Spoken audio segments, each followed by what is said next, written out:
The first rays of dawn filtered through the stained glass windows of Grace Community Chapel in Cedar Falls, Iowa, casting rainbow patterns across the worn wooden pews.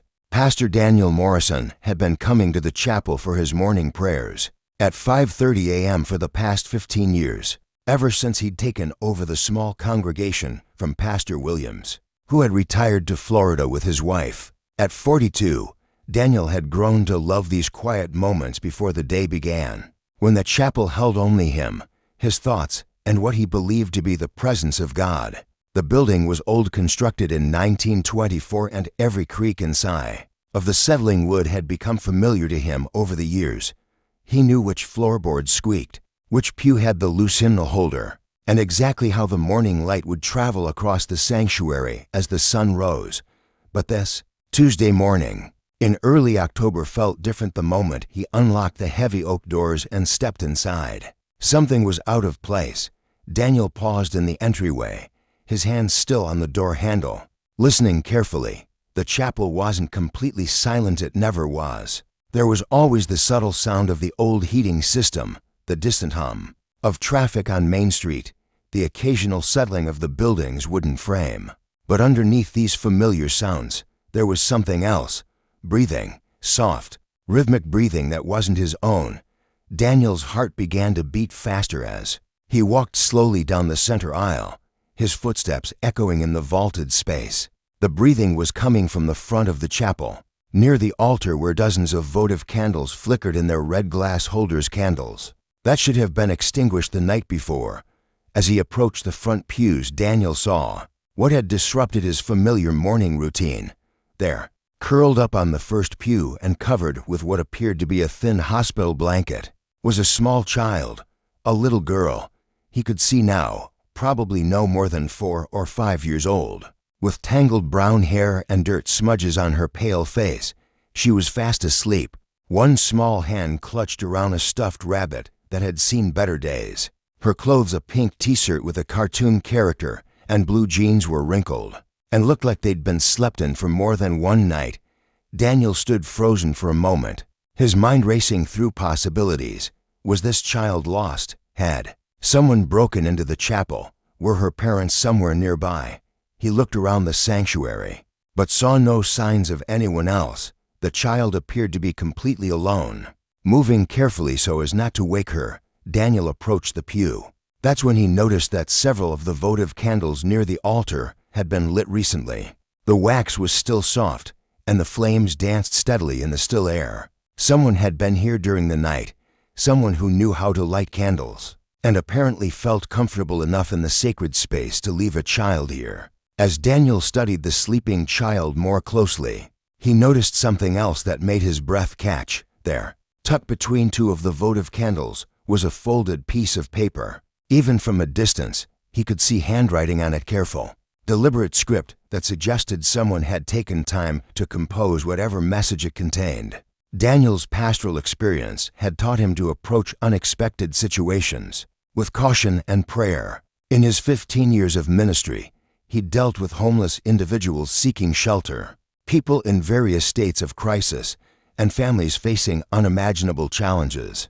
But he'd never walked into his chapel to find an abandoned child before. Reaching for the note, Daniel knelt beside the pew and studied the little girl's face. Even in sleep, there was something about her expression that spoke of resilience. Her breathing was steady and peaceful, and despite the obvious signs that she'd been on her own for at least a day or 2, she didn't appear to be in immediate medical distress. Daniel had raised 3 children of his own with his wife Sarah, 2 boys and a girl who were now grown and living in different states. He recognized the particular exhaustion of a child who had been through something difficult. This wasn't the simple tiredness of staying up too late. This was the deep sleep of someone whose small body and mind had been pushed beyond their normal limits.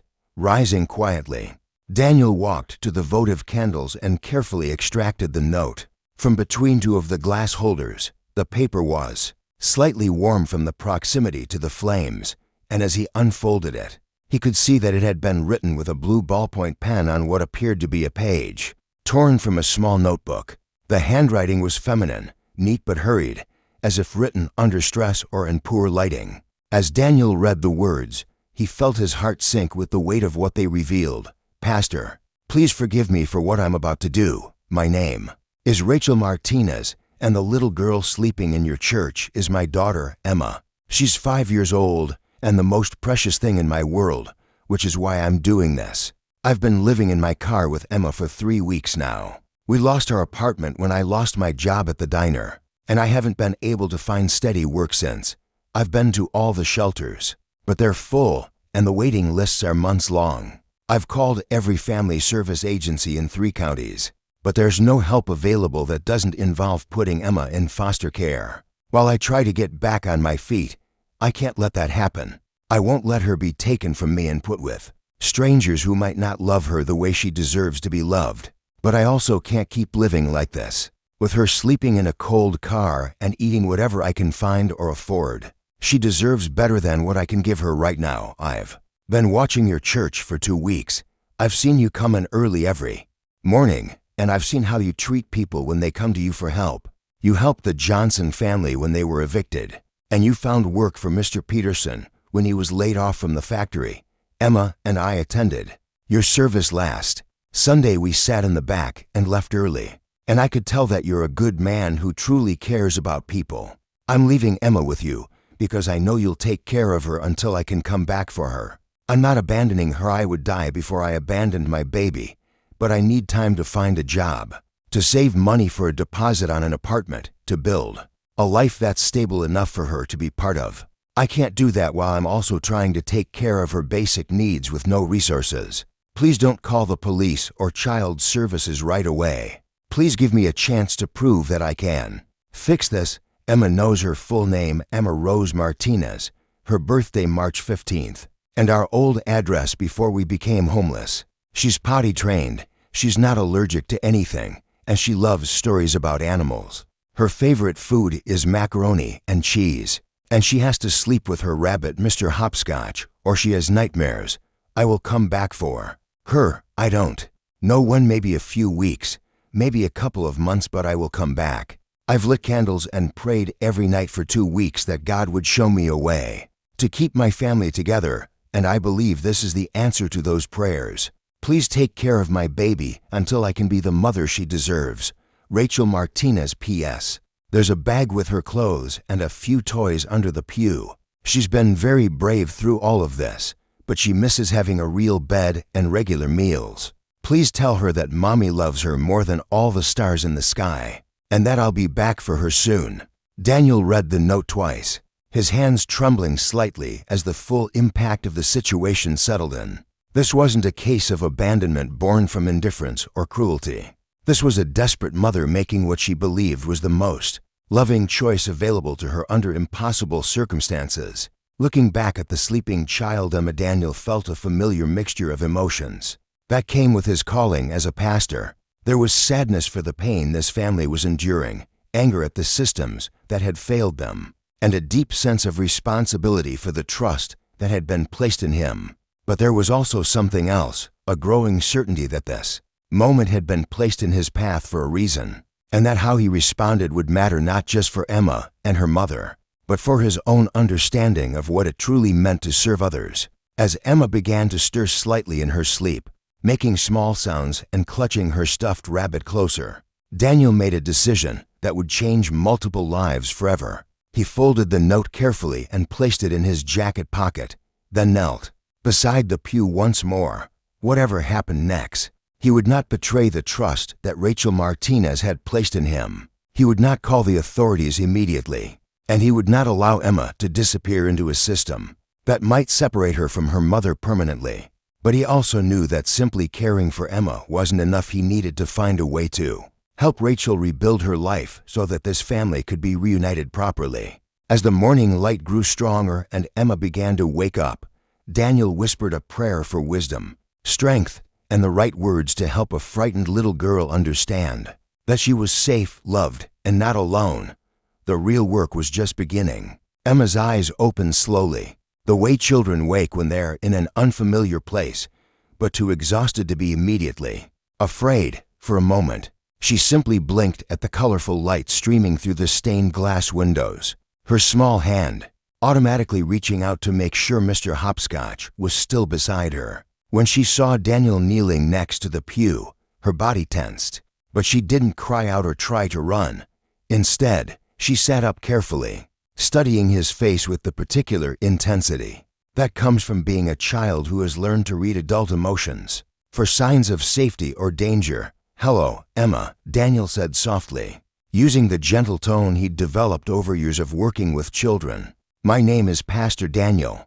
Do you remember where you are?" Emma nodded slowly, her voice barely above a whisper when she spoke. "The church. Mommy said you would take care of me until she comes back." The matter-of-fact way she said it nearly broke Daniel's heart. This little girl had been prepared for this moment, had been told what to expect, and was facing the reality of being left with a stranger with a composure that no 5-year-old should have to demonstrate.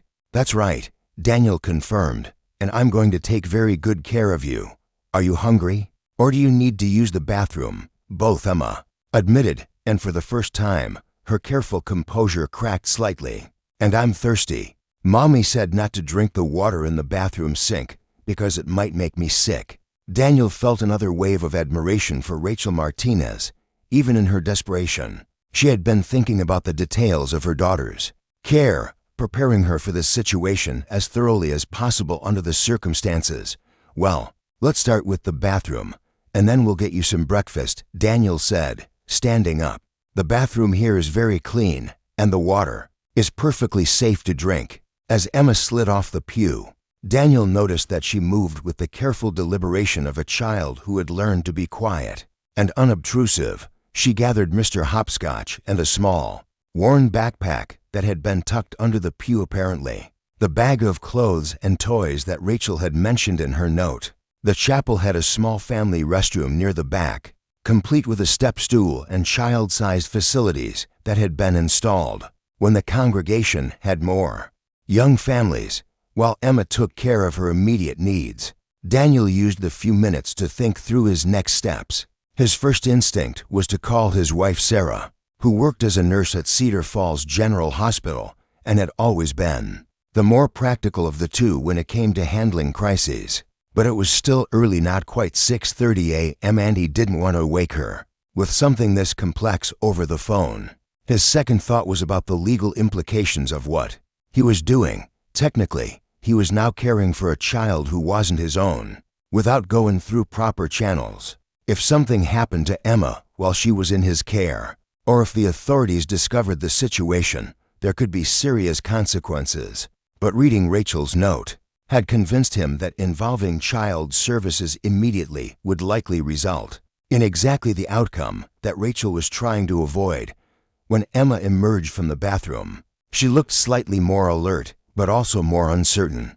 The familiar routine of morning had helped her wake up fully, and with full consciousness came a clearer understanding of her situation.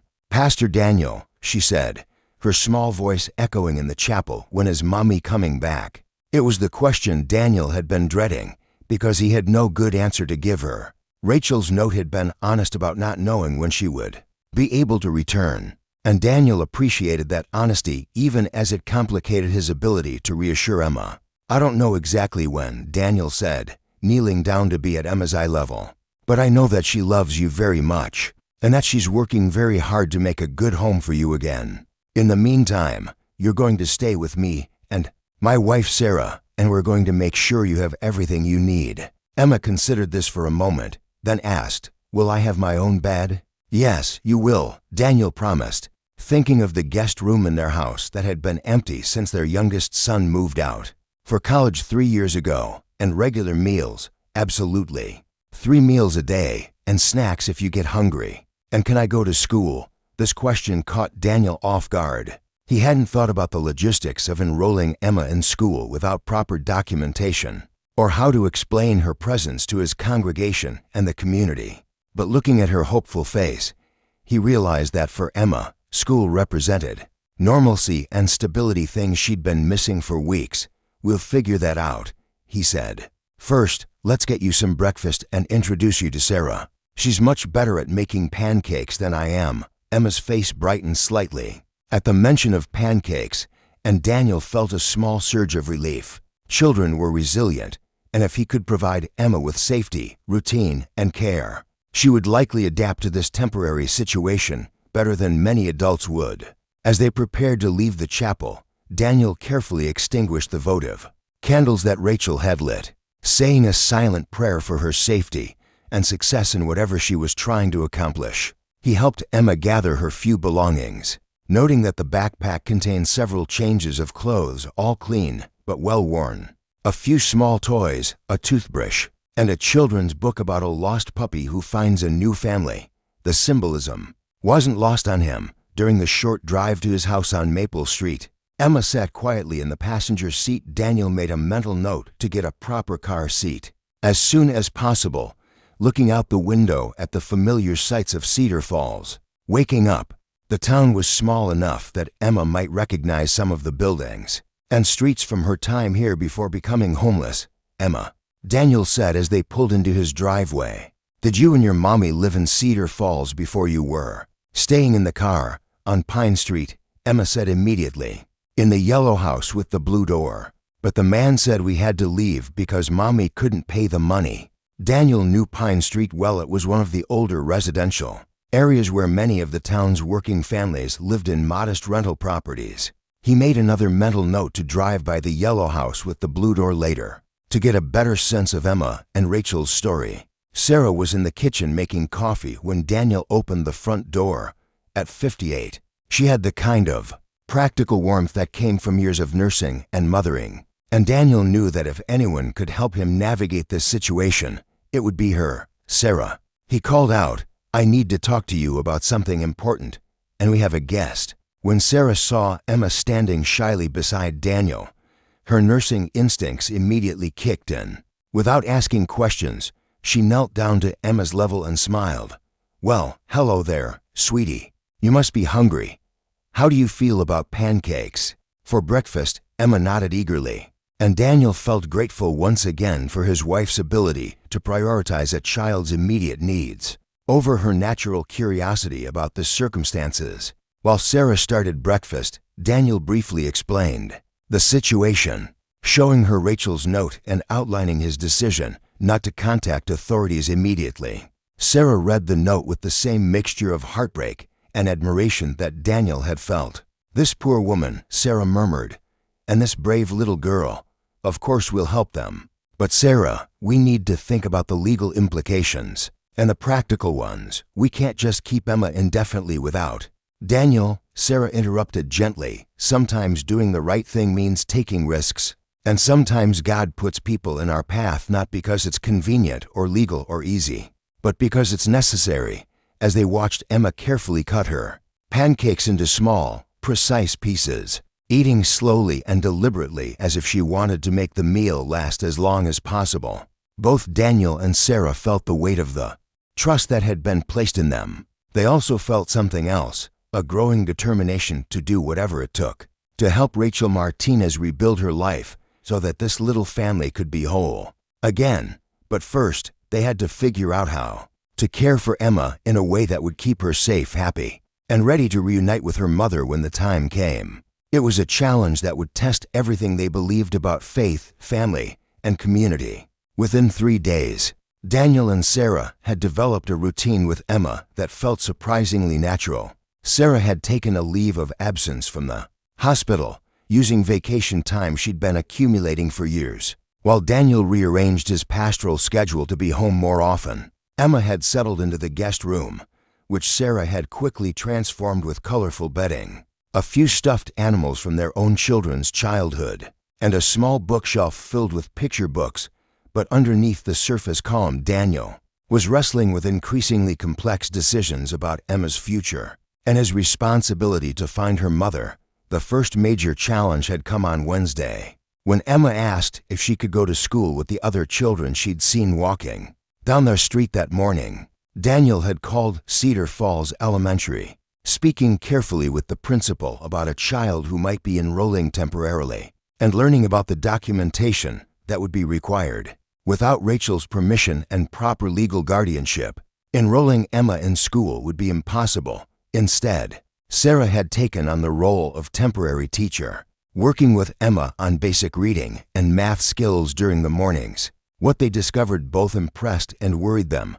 Emma was clearly bright and eager to learn, but she was also behind where a 5-year-old should be academically, suggesting that the disruption in her life had been going on longer than just the 3 weeks Rachel had mentioned. She's been dealing with instability for months, maybe longer. Sarah told Daniel on Wednesday evening after Emma had gone to bed. You can see it in how she hoards food, how she asks permission for everything, how she startles at unexpected sounds. This isn't just about being homeless for a few weeks. Daniel had been thinking the same thing. In his conversations with Emma, he'd learned that she and her mother had been moving around a lot for what seemed like much of Emma's young life. The job at the diner that Rachel had lost wasn't the beginning of their troubles, it was just the latest in a series of setbacks that had gradually eroded their stability. The realization made Daniel even more determined to find Rachel, not to turn her in, but to understand what kind of help she really needed to break the cycle of instability that had led to this desperate choice. On Thursday, Daniel drove to Pine Street and found the yellow house with the blue door that Emma had mentioned. It was a small, well-maintained rental property in a neighborhood of similar homes. Daniel knocked on the door and spoke with the current tenant, a young man who had moved in just 2 weeks earlier. Yeah, the landlord said the previous tenant left suddenly. The man told Daniel, left some stuff behind that he had to clear out. Seemed like they moved out in a hurry. Daniel asked if he could speak with the landlord and got a phone number. When he called, he learned more of Rachel and Emma's story. Nice lady, quiet kid, the landlord, Mr. Hendricks, said. She was always on time with rent until she lost her job at Murphy's Diner. I tried to work with her, gave her an extra month, let her pay partial, but I've got my own bills to pay. She said she understood, but she was pretty upset when she had to move out. Asked if I knew anyone else who might rent to her, but with no steady income. He trailed off with a sigh. Daniel called Murphy's Diner next and spoke with the owner, who remembered Rachel well. Good worker, reliable, good with customers, the owner said. But we had to cut staff when business slowed down this summer. Rachel was the last hired, so she was first to go. I hated doing it, but I didn't have a choice. She asked for a reference, and I gave her a good one. Haven't heard from her since. Each conversation painted a picture of a woman who wasn't irresponsible or neglectful, but who had been caught in a series of circumstances beyond her control. Rachel Martinez was working, paying rent, caring for her daughter until the economic realities of small-town life pulled the rug out from under her. By Friday, Daniel had made a decision that he knew was risky, but felt necessary. He was going to try to find Rachel. I can't just wait for her to come back, he told Sarah that evening. What if she can't find work? What if something happens to her? Emma needs her mother, and Rachel needs to know that Emma is safe and cared for. Sarah agreed, but she also raised practical concerns. How are you going to find her? She could be anywhere.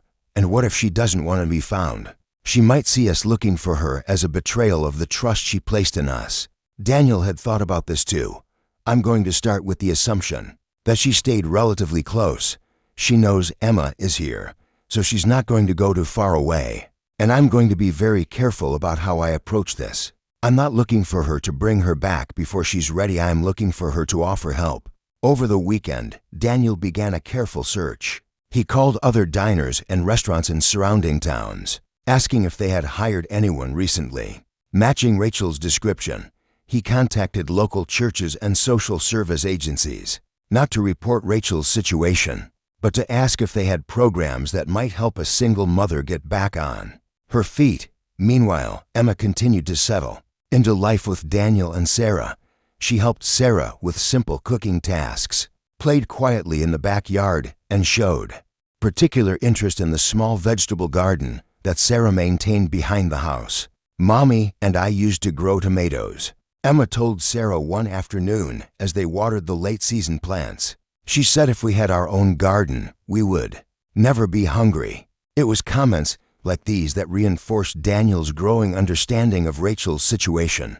This wasn't a woman who was unprepared or irresponsible. This was someone who had been trying to create stability and security for her daughter with very limited resources. On Sunday, Daniel preached about the parable of the Good Samaritan, though he was careful not to reference Emma's situation directly. After the service, several congregation members approached him with offers to help if he ever knew of families in need. "We've got extra clothes from when our kids outgrew them," said Martha Stevens, whose children were now teenagers. "My husband's construction crew could always use good workers," offered Jim Parker. "If you know anyone looking for steady work." These conversations gave Daniel an idea. Instead of just trying to find Rachel, he could also build a support network that would be ready when she returned. If he could help her find employment, housing assistance, and community support, her reunion with Emma could be the beginning of real stability, rather than just a temporary reprieve. That Sunday evening, Daniel sat down with a notebook and began planning what he privately called Operation Bridge Home. He made lists of potential employers, housing resources, and support services. He reached out to contacts in nearby towns who might know of opportunities for a hard-working single mother. But most importantly, he continued to build trust with Emma, knowing that when Rachel did return, the transition would be easier if Emma felt secure and loved during their separation. "Pastor Daniel," Emma said on Sunday night as he tucked her into bed, "do you think Mommy is sleeping in a real bed tonight?" It was a question that kept Daniel awake long after Emma had drifted off to sleep.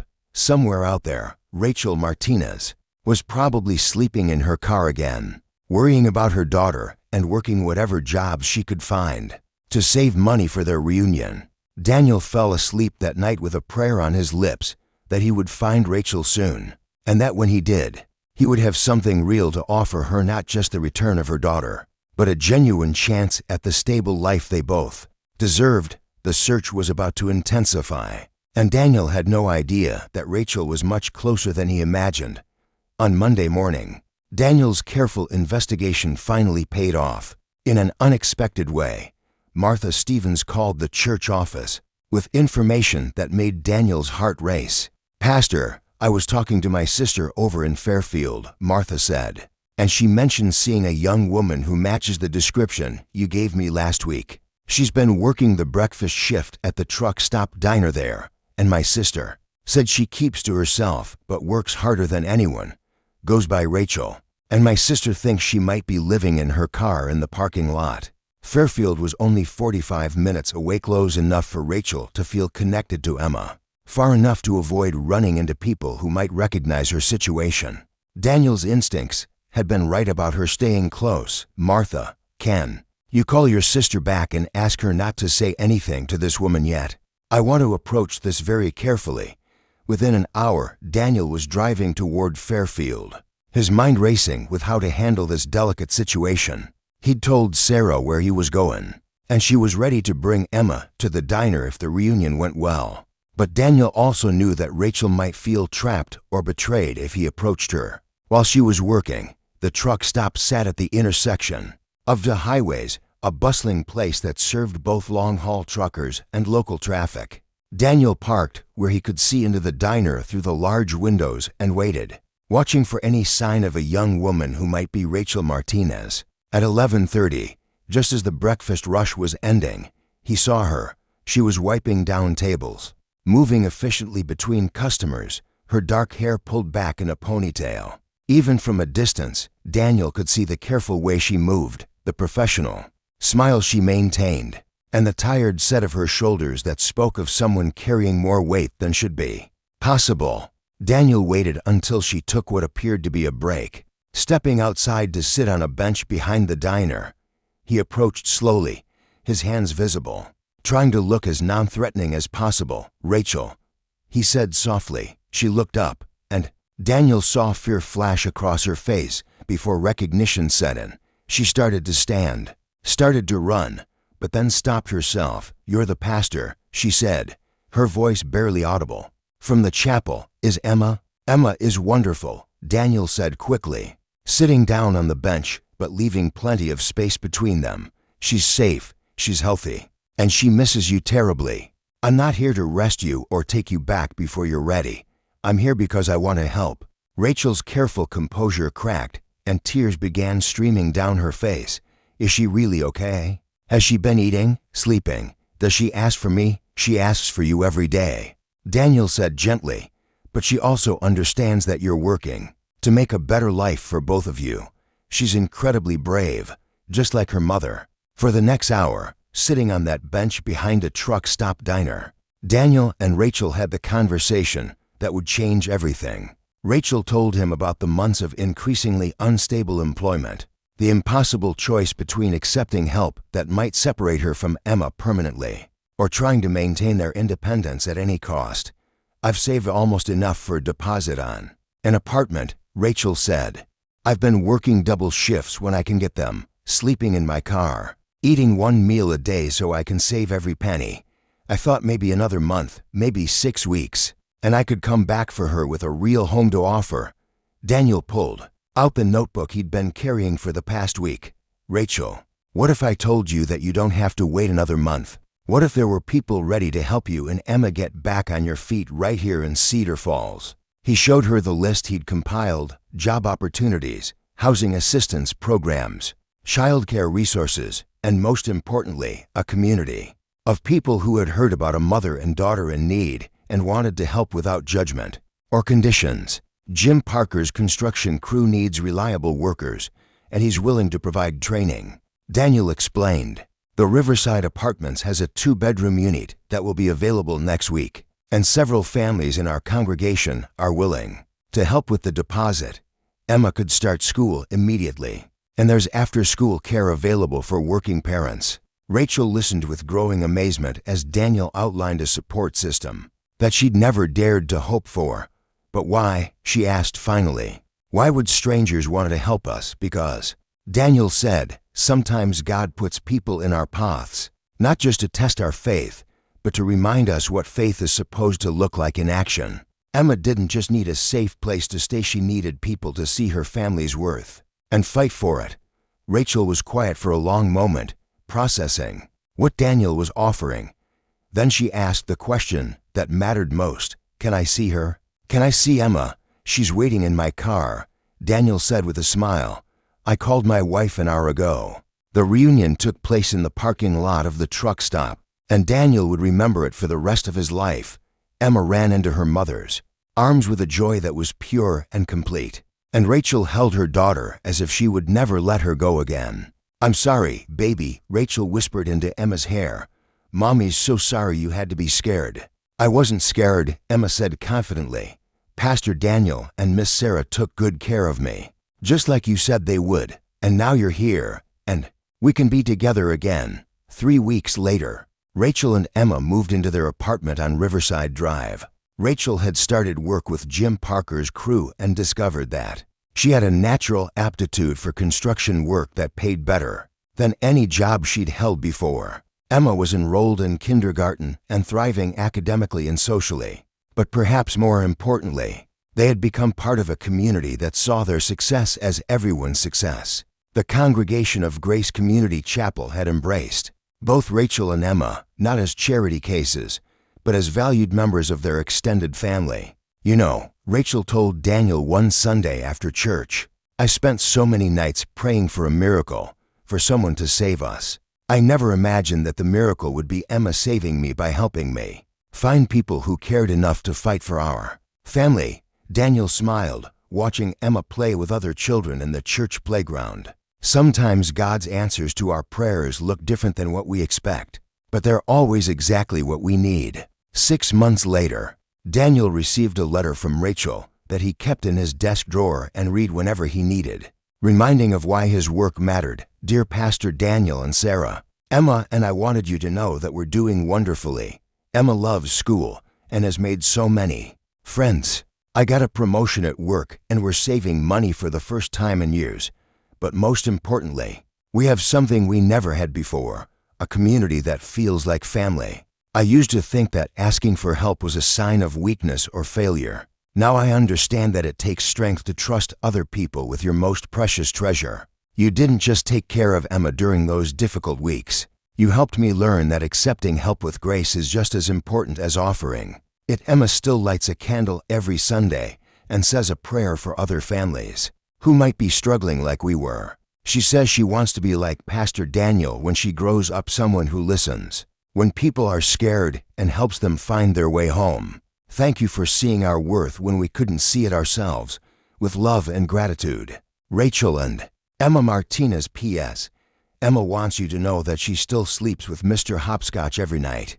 But now it's because he's her friend, not because she's scared. The story of Emma and Rachel became part of the folklore of Grace Community Chapel, told and retold as a reminder that sometimes the most profound acts of faith happen not in grand gestures, but in the simple decision to trust that love and community can overcome even the most difficult circumstances. And sometimes, Daniel reflected, God's greatest miracles happen not when we have all the answers, but when we have the courage to act with compassion, even when we don't know how the story will end. The note that had been left among the votive candles was framed and hung in Daniel's office, a permanent reminder that sometimes the most desperate prayers are answered not with supernatural intervention, but with the very human decision to care for one another as family. In the end, Emma hadn't just found a temporary safe haven in Grace Community Chapel. She had found a community that helped her mother discover that asking for help wasn't a sign of failure, but the first step toward building a life worth living. And Daniel had learned that sometimes the most important part of being a pastor wasn't having all the answers, but being willing to walk alongside people as they found their own way home.